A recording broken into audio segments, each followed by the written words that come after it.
Hey everyone, the Collector 27 here, and today we're going to be taking a look at the Marvel Legends Deluxe War Machine. Alright, let's take a look. Alright, for accessories, War Machine actually comes with a lot of accessories. Again, this is a deluxe figure, so it came in one of the bigger Marvel Legends boxes where it's just the solo figure of just him, along with a lot of accessories, which is very suiting considering that this is War Machine and he should have a lot of accessories, blast effects, weapons, etc. So we'll start right here. He has these missiles right here that are actually removable. They're all individually removable, and that is actually really cool. Nice attention to detail. So if you wanted to display these somewhere, you could just actually take them all off, and so it will work like that. This is for the rocket launcher that is on his right shoulder. There's blast effects for the boots, for the feet right there, which actually plug into these right here, which lock into place. I'm not sure if you guys knew this or not, but these two, you can actually link them together and then they'll lock into place. But these will actually fit inside of these effects to create one singular effect where he can actually balance on there. Now, I don't have enough review in this room in this review station, so I wouldn't be able to get a full shot of him with these on as well because he would be too tall. But we have seen these before with the Iron Man 2020 figure, the Walgreens exclusive, but they look really good here as well. These also have a lot more paint than that one. One of the reasons I didn't pick it up. Let's see, he has this blast effect that it's kind of spraying the bullets out, I guess, for his forearm, which can be plugged on there with these two kind of slots right here. He has this blast effect, which is for his Gatling gun on his left shoulder. Um, excuse me. I don't know why, but I've tried fixing this point multiple times. It's warped. I've tried using hot water, heat, everything, and I'll have it straight, and then once it's on the shelf, it just droops down again. I don't know why that is. It doesn't bother me that much. I'll probably have to mess with it some more and then get it into the position I want it to, because it's kind of just drooping down. It looks a little sad. He has the smaller blast effects, which go into the same area as the forearm gauntlet as this one does. The little forearm gun blaster thing. We've seen these before with the Black Widow Target exclusive. Everyone calls her the White Widow. We also have seen these smoke effects before, which they look really good here as well. These also go into that forearm blaster, and they look really good. You know, even if we're getting reuse of accessories, I think that it's always good to have a lot of accessories. Excuse my sniffling, guys. I don't know what's going on today. Allergies. And then he comes with this unmasked Rhodey head sculpt, which is kind of funny that mine actually, the paint on this side of the beard, I actually had to paint that. From the mustache, this half of the goatee, all the way to the side of the sideburns, about right there where my fingernail is.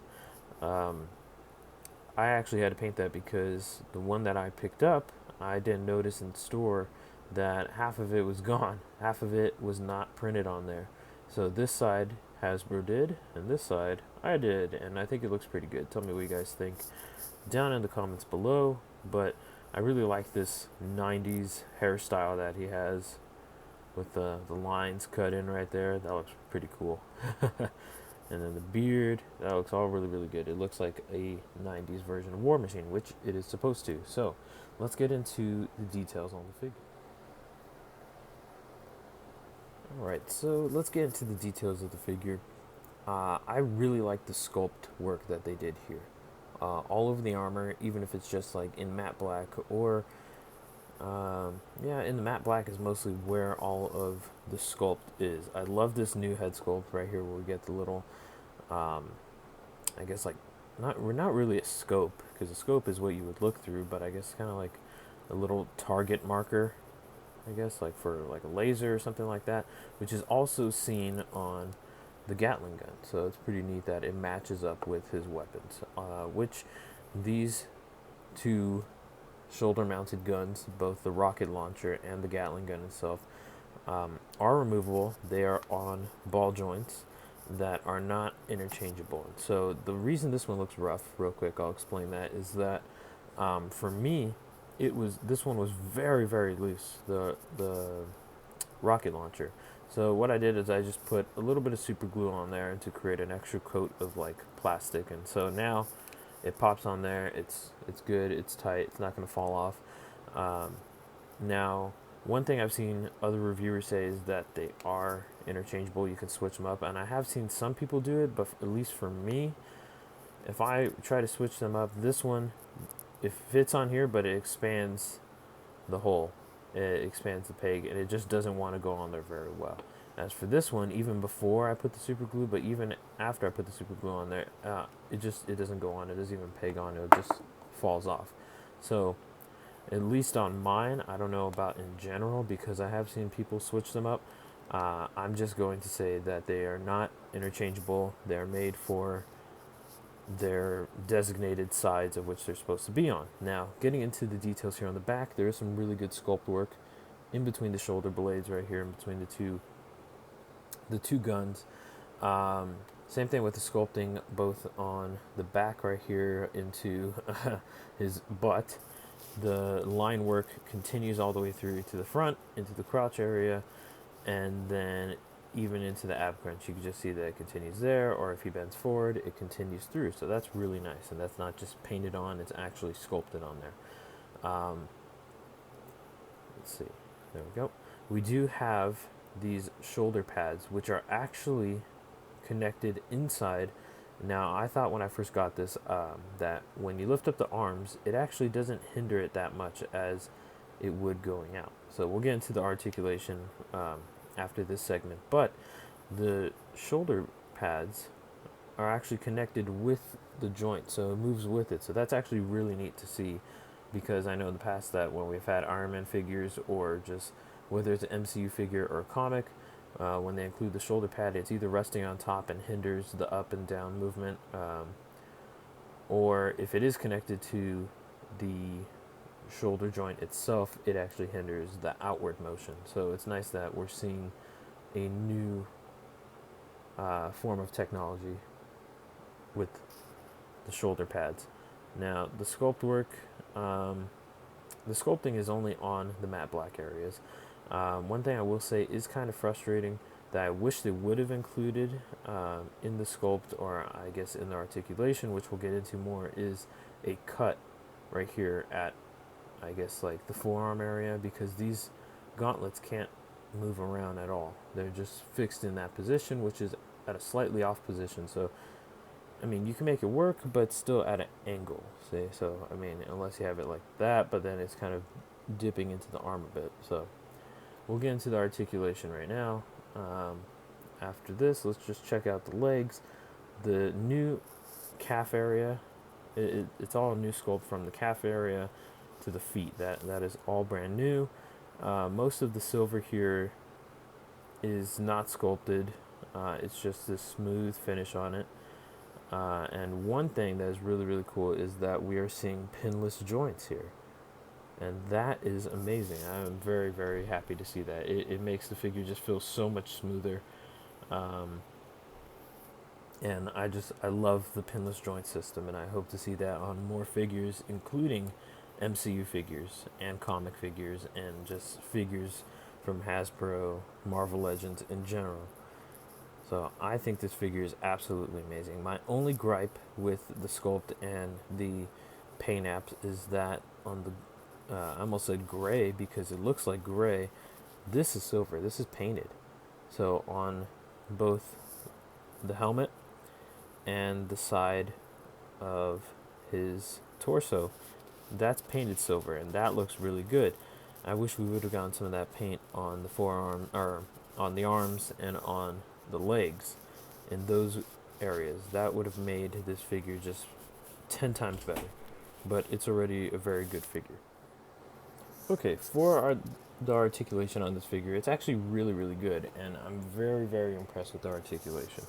All things considered, that he is a heavily armored character. Um, it's very nice to see that he has a good amount of articulation on him. Now, we'll just start at the head. So I'm going to pop it off first to explain it. It's not on the ball and disc hinge that we've seen before. It's actually on a dumbbell type of hinge. That is what Hasbro has been doing recently. On some figures it works, on others it doesn't. I think this is one of the cases where it it's kind of neutral, just because we do get that side motion, but we also get a lot of gaps, and that's the only downside. And so we get that side to side motion, that up.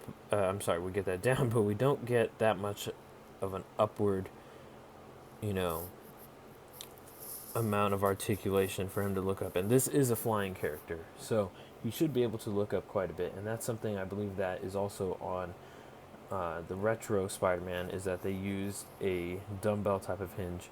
I don't have that figure at this moment. Hopefully I'll be able to get it soon, but from what I've seen is that he's not able to look up very much, but I'm sorry, he is able to look up a good amount, but he has a large gap underneath. So at least we're not seeing the gap so much. Let's see if it'll focus. Yep, there we go. So we're not seeing much of a gap, but at the same time, he's not able to look up very much. And so for that reason, I think I've preferred, let's see, this is the 80 Years Iron Man, which these two look to get great together. I'll show some size comparisons after. But he's able to look up, actually, let's see. I mean, maybe from this angle. He's able to look up a little bit more. And I think that helps when you're going forward in a flying pose.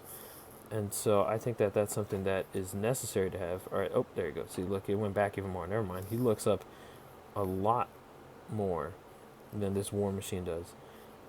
And so for that reason, I think Hasbro should just stick to this system.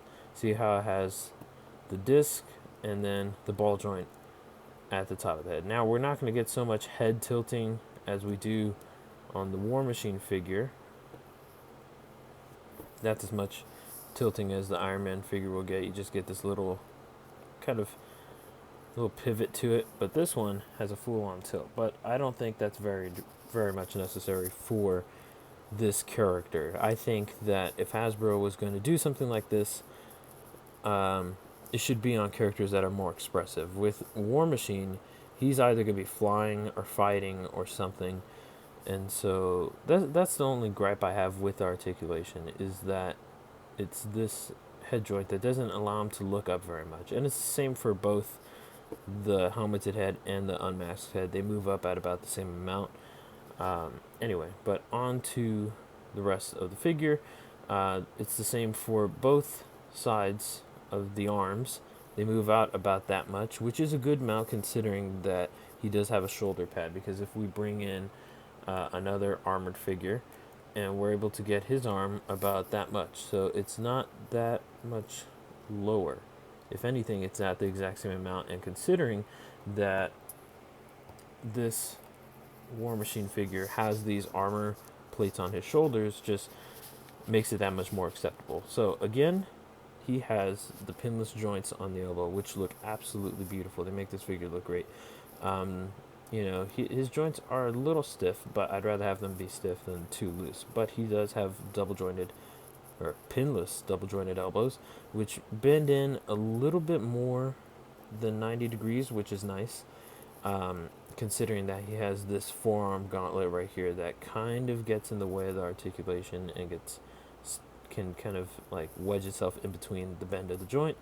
I don't really think this counts as articulation, but like I said before, these shoulder mounted guns both move up and down on this disc, which is really, really cool. And again, nice sculpt work in there.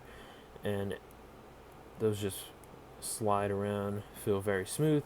For the wrist, they move up and down. He has fist on both sides of his hands, on both arms, that move up and down. I do kind of wish he had interchangeable hands. Let's see. Oh, I just knocked everything around. Because, especially on this side, where there is no shoulder, or I'm sorry, forearm gun like this side. So I wish they would have either done this on both sides or given him an interchangeable hand. That would have been pretty neat, you know, where like even if it was just an Iron Man hand, because I believe this is the exact same sculpt as the Iron Man hand on the 80th years Iron Man, the Silver Centurion Iron Man, and even the Iron Man 2020. So even an open, you know, palm repulsor shooting hand would have been really nice and would have taken this figure to the next level. But anyway, I'm just thinking of these gripes as I go along with the articulation.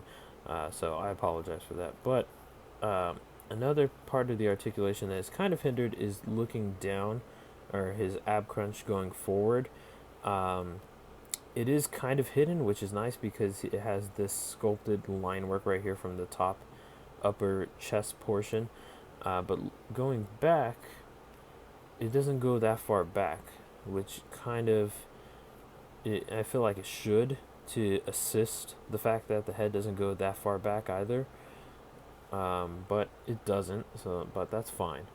The legs will go about that far up. They actually go out pretty far, considering that this is a, I know it's War Machine, but like an armored Iron Man type of figure. The fact that his leg is able to go out that far is really nice. But no one's going to have it that far out for any type of poses, but it will go that far up, just straight. He does have double jointed knees, which bend in pretty well. Not enough where he's kicking himself in the butt, but yeah, they go in a lot more than just 90 degrees, which is really nice. Now, he does have a good amount of ankle articulation. They will go down that much. They will go up, not very much, but I don't see why you need to go up very much. He has really nice ankle pivot, though. He has peg holes on the bottom for the blast effects and all of that. So, overall, I would say articulation-wise, this guy is probably, I would say, a 9 out of 10. The only major gripe I have is the head articulation. So, before we end this review, let's put some of the accessories on him, and I'll just show you guys how they work. So, for the shoulder rocket launcher, it's obviously cut out there as a square, or rectangle. This is a rectangle, so you could put it on either way. I find that it's easier to slide on where the smoke effect kind of goes on top rather than the bottom. See how it's slightly sculpted different? This one's cut straight, and then there's more smoke and stuff right here. I find that it's easier to clip it on like that and have that going outward, and all of that looks really nice. A little bit of dust on there, but all that looks really nice. And let's see, then we have this blast effect for the Gatling gun, and that will just peg on there, and it's all just being held on by friction. It's not really just like, there's no actual peg and peg hole. It's just sliding right on there for both of these weapons. For the forearm gun, let's see, let's put on the big spraying blast effect first. So unlike these effects right here, the little ones, which have little pegs on them and they go into, let's see if I can do it on camera. There we go. I'm looking through, there we go, the lens, there we go. Unlike these two where they just peg on there, which looks really cool, like pew pew pew, they just look really small. Well, this one, let's see if I can take these off now, actually is kind of like these two effects on the shoulder mounted goods, and the fact that it just lays on top, so it doesn't really peg in, it just pegs around the forearm gun, and that looks really cool, like it's spraying out, like, you know what I'm saying? You know, that looks really cool. I really like that. That looks amazing and good for ACBA pictures and all of that, just because the light really shines through it and it makes it look like it's really lit up, and just he's firing at a bunch of bad guys and so on. So it can be done this way, or it can be done the opposite way, where you could put them on here and maybe have him spraying that way, whichever way you want it to go. Uh, Either way, it works. And I think that they did this effect the way the motion is supposed to work a lot better than how they did the effect for the was it the X-Men Gambit. That one didn't really make sense. It was, the motion of it didn't make sense to how it would look in real life. While this one, I think they nailed the way this effect would work in real life. So let's see, let's take some of these off. And so I guess if you wanted to have a more powered down version of War Machine, like he just got done blasting folks and all these bad guys and stuff, you could actually plug in these little smoke effects in here, and that looks really, really cool. I think it's cool when you can have a figure in a vanilla pose or in a neutral pose, and for him to look just as cool is always a plus. I think that looks amazing. So let's just pop this head off real quick. Put on the unmasked head, which is kind of difficult to put on. There we go. Of course I say it's difficult, and then I'm able to do it on camera easily. One thing I will say about the unmasked head, I think it looks really good. I just think it looks a little small, doesn't it?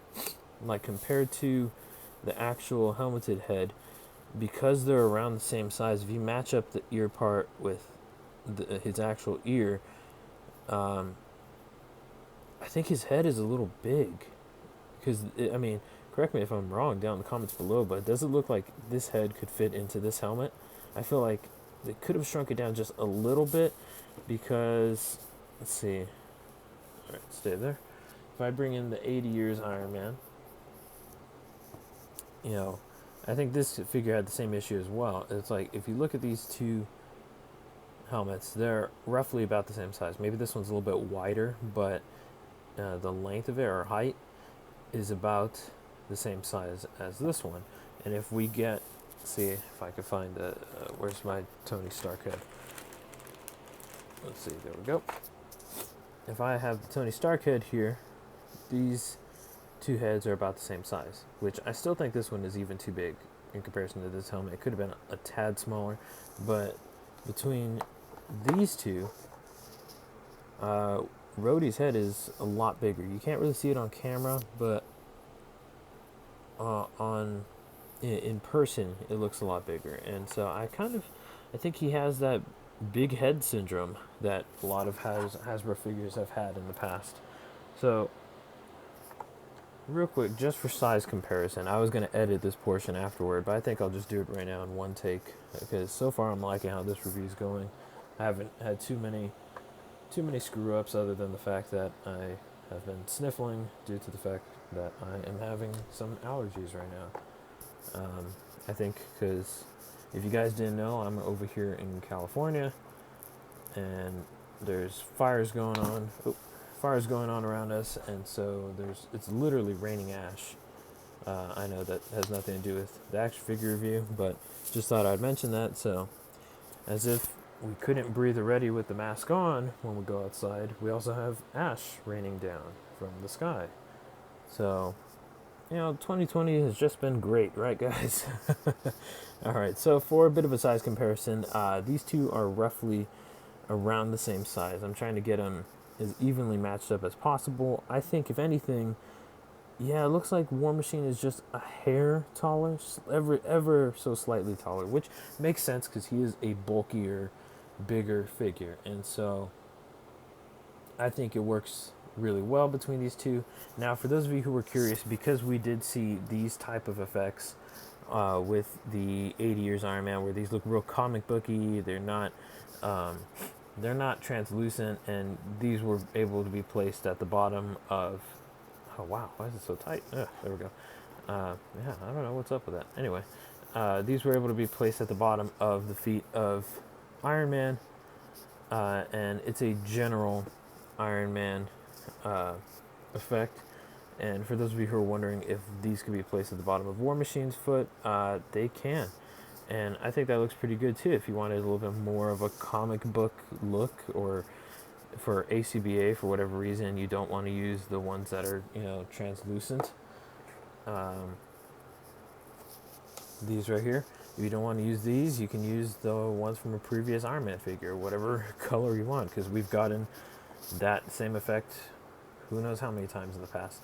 But for those of you wondering if you could use these on the Iron Man, you can. But for whatever reason, I think this peg hole got warped or something, so it's extremely tight. Like, wow, look at that, I can't even pull it out. But you can put them on the Iron Man feet, and they look pretty good if you wanted to have Iron Man using these, and these look like a real good boost for Iron Man. So the answer is yes. If you wanted to use those for your Iron Man figures, those parts are interchangeable. So overall, I'm just gonna leave Iron Man here because these two look really good together. This is how I'm gonna have a lot of them displayed on my comic shelf. Let's see if Iron Man will stand. Let's see, there we go. Alright, so one thing I was saying, the one gripe I had with the figure in the accessories department is that he did not come with a interchangeable repulsor opening hand. And I know War Machine doesn't really use his repulsors, all the time like Iron Man does. He has all these other weapons, but I believe these are the exact same sculpt, so if we wanted to put these in there, we could. So if anyone, I'm curious, if anyone knows anyone who has casted these in a matte black or any sort of glossy black color or whatever, maybe I just gave someone an idea. Maybe you guys haven't casted them yet. But if someone has casted this hand, or for both, I don't think it would work on this side, but especially on this side, I mean, imagine how cool that would look. Like, you now have the ability to give him a repulsor blasting hand. So that's pretty cool. And it fits in there perfect because it is the same sculpt, same peg as his fisted hand. And so if anyone knows anyone who has casted those already in a black plastic or resin, let me know down in the comments below, or if you follow me on Instagram, DM me, because I would be interested in getting a pair of those because I feel like although this War Machine came with a lot of accessories, he could have come with more. I would never say no to more accessories or interchangeable hands or anything like that. So anyway, all in all, I think this figure is absolutely amazing. I think it is a must get for any sort of Marvel fan. Whether you're just a fan of the comics, just a fan of the MCU, a fan of both, I think it is a must get, especially if you have a comic Avengers shelf like I do, where I have these 80 years figures up there. I have Hulk, Thor, Captain America, Iron Man, and now I have my War Machine. And I think that they just go together beautifully. Like, if you put them all together, they just look absolutely wonderful as the classic Avengers comic books, comic book Avengers. And so, especially these two, I can imagine a lot of people have gotten some really good photos of them just because they look absolutely amazing together. So I definitely will give this figure a 10 out of 10.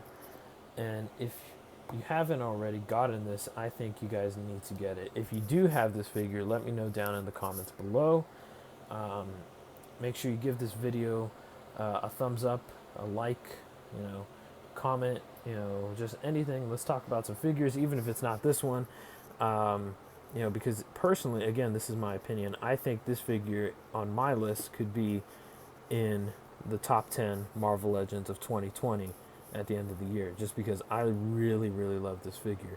Let me guys know if you think this can be a contender for the top 10, maybe even top 5 Marvel Legends of 2020, just because I think it looks that good.